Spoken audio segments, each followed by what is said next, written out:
Hi, I'm Lucy. This short video will help you in setting up your Zing. So let's go ahead and unpack it.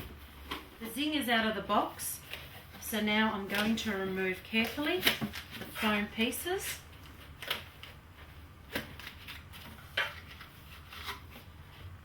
I recommend that you keep the box that the Zing came in and the foam pieces easier for transportation and storage. As well as your Zing, check that you've received the following: a test pen, a cutting mat, a Make the Cut CD, a USB cable, a blade holder, a power adapter, and in this little container you should have 2 blades and 2 little springs. You'll find the software activation pin on the back of your CD packet. Install Make the Cut software from the CD, following the instructions from the Quick Start Guide. After your software is registered, connect the power cord into the Zing and then connect the USB cable. Pay special attention when fitting the spring and blade into the blade holder.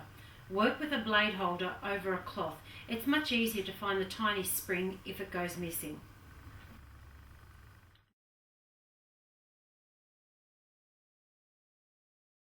A great feature of the Zing is the ability to accept a wide variety of pens, tools and blade holders.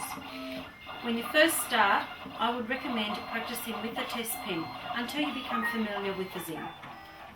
You may also use a biro or a pen rather than the test pen if you wish. If you follow the manual and uncheck the blade offset when using the pen, make sure blade offset is checked when you start cutting.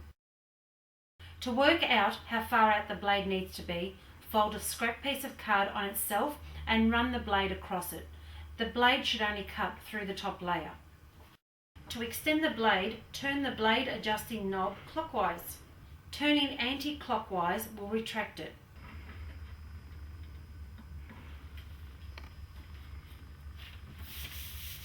To load the mat, press down on the pinch wheel levers.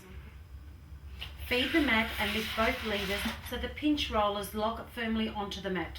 It is always good practice to do a test cut when cutting something for the first time. Set the desired force and speed values and click on the connection button.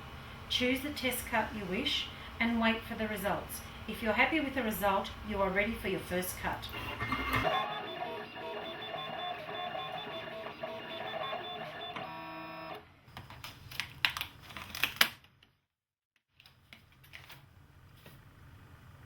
Let's talk about cutting modes. We have WYSIWYG, knife point and print and cut. In this video I'll describe the first two. I would recommend a WYSIWYG mode when you need to cut shapes in very specific locations.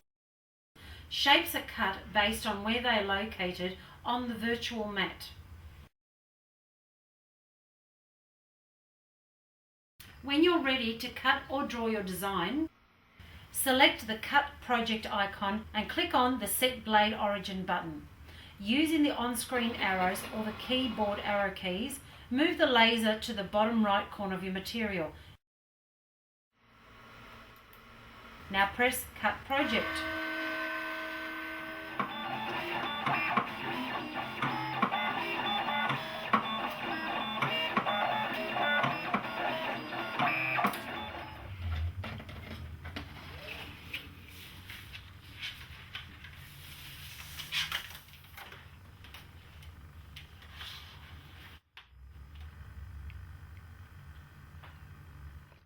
The cutting mode I prefer to use is knife point.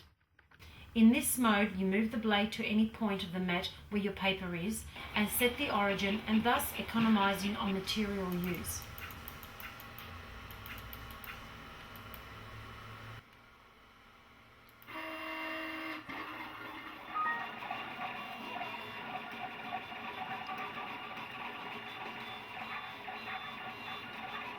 The knife mode is a great way to make sure you use up all those scraps you accumulate over time.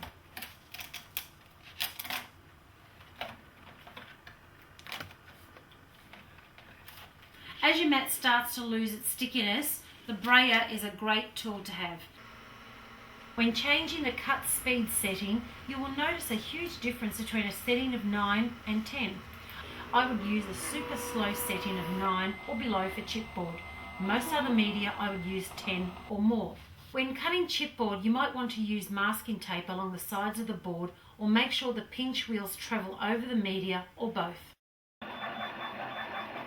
Sometimes you might find that you're not completely happy with the way the Zing is cutting. Things to check for are blade condition. It might be time to change to a new blade after a great deal of cutting. Or the blade might be chipped. These blades are fragile, so be careful when handling the blade holder as it doesn't take much to damage the blade. Not enough force? You might need to increase the force setting. Sometimes increasing the space between the blade and the material by a tiny amount may improve the cut. A simple way to do this is by using a CD. Place the CD between the tip of the blade and the cardstock. The CD acts as a spacer. Sometimes just a couple of millimetres will make all the difference. You can also make an O-ring. Place this under the rim of the blade holder.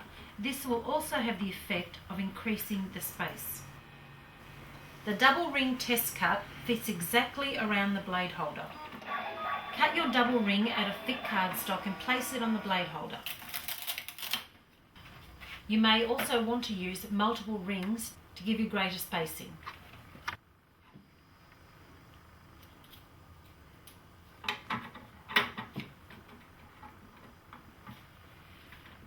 I hope you've picked up enough information to get you started with your Zing. Happy cutting and have fun!